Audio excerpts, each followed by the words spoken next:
Hello and welcome to Palace Intrigue. I am your host, Mark Francis. Royal commentator Angela Levin doesn't think Harry and Meghan would be welcome back home. She said, "Well, I am sure King Charles would like for the Sussexes to return, but he has always loved Harry, and if you are a father, you will always love your child, although you don't like what they are doing. They would have to step in line, which I don't think Meghan would want to do. I personally don't think they will be able to, but if they find that people are not buying their stories, I mean, I don't know how many more stories you can tell about your life. Who knows? They might come back. But I don't think they would come crawling back. I don't think they would be welcome in this country either, because it would mean they failed, really." The famous zoologist Dame Jane Goodall, a longtime personal friend of Harry's, claimed that Harry was determined to raise son Archie running barefoot with African children, the Daily Mail reported. Goodall said he wanted to bring Archie up in Africa, running barefoot with African children. The Mail reports Prince Harry's advisors were said to be working on a bespoke role for the couple, probably in Africa, that would combine some work on behalf of the Commonwealth along with charity work and a role promoting Britain. The plan had been drawn up by Sir David Manning, the former British ambassador to the US and special advisor on constitutional and international affairs to Harry and Prince William. The plan, of course, never happened, with the privacy-minded couple choosing to live in California. With all the new titles in the royal family following the death of Queen Elizabeth, it can be confusing to remember who has to bow to whom and who curtsies to whom. Yahoo took a look at this and adds that the royals' official website doesn't help matters with its vague explanation, which only seems to apply to members of the public anyway, and hasn't been updated since Queen Elizabeth's passing.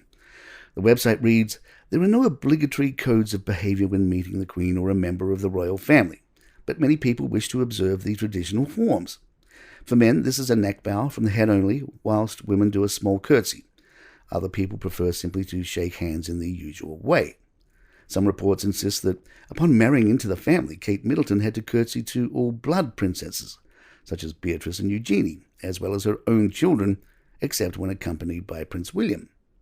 However, journalist Sophia Moni Coutts tells Marie Claire, according to yet another expert, HRHs don't curtsy to other HRHs. So that means everyone does have to curtsy to Camilla now because she's a HM, but others, for example Kate and Meghan and Beatrice, etc., don't have to curtsy to one another." Commenting on whether they all bother to follow these rules behind closed doors, one source told Moni Coutts for The Telegraph, "What they do when there are no outsiders present, I can't tell, but I suspect they do curtsy. They all did with the Queen." Palace Intrigue will be right back. We've heard varying reports as to whether or not the royals watched The Crown, but one report suggests that Charles did, until the series came too close to the bone about his marriage to Diana. While researching for her latest book, The New Royals, royal expert Katie Nicholl told True Royalty TV she asked about the royal family's interest in The Crown.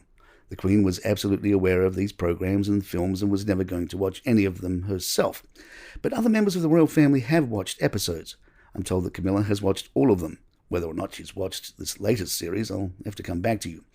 Charles watched it and stopped watching it at the last series because he felt that it got too close to the bone. I'm assuming from Harry's comments he has absolutely seen it, and I don't know about William. The Mirror shared some insight into Charles' nightly ritual. A friend of King Charles, Count Tibor Kalnoky, said the king loves having a martini every night before dinner and when he travels abroad. He brings his own glass to enjoy his favorite cocktail. Tibor said he likes a martini before dinner, that's for sure. Meanwhile, Camilla loves wine and is even president of the UK Vineyards Association.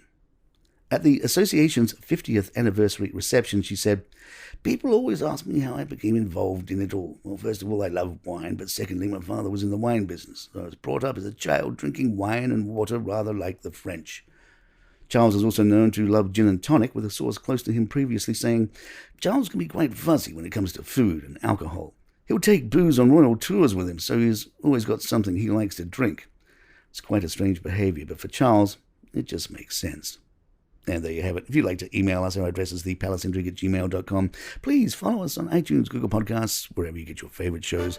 I'm Mark Francis. My thanks to John McDermott. It's Palace Intrigue and good times.